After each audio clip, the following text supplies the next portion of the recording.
মধ্যপ্রাচ্যের ইহুদিবাদী দখলদার রাষ্ট্র ইসরায়েল ও ইসলামী প্রজাতন্ত্র ইরানের পাল্টাপাল্টি হামলার মধ্যেই নতুন করে উত্তেজনা ছড়িয়ে পড়েছে মধ্যপ্রাচ্যে।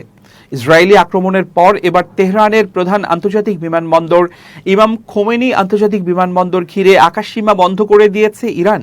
একই সঙ্গে বিমানবন্দরটিতে সব আগত ফ্লাইট অনির্দিষ্টকালের জন্য স্থগিত করা হয়েছে বলে জানিয়েছে দেশটির গণমাধ্যম। রাজধানীর প্রধান এই আন্তর্জাতিক বিমানবন্দরটি দেশটির সবচেয়ে গুরুত্বপূর্ণ বিমান চলাচল কেন্দ্র।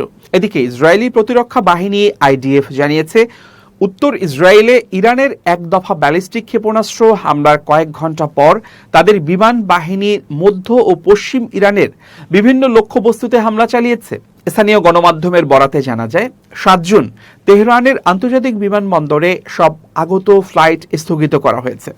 ইরানের বার্তা সংস্থা মেহর জানিয়েছে, বেসামরিক বিমান চলাচল কর্তৃপক্ষ পরবর্তী নির্দেশ না দেয়া পর্যন্ত ইমাম খোমেনি আন্তর্জাতিক বিমানবন্দরের উদ্দেশ্যে আসা সব ফ্লাইট স্থগিতের ঘোষণা দিয়েছে।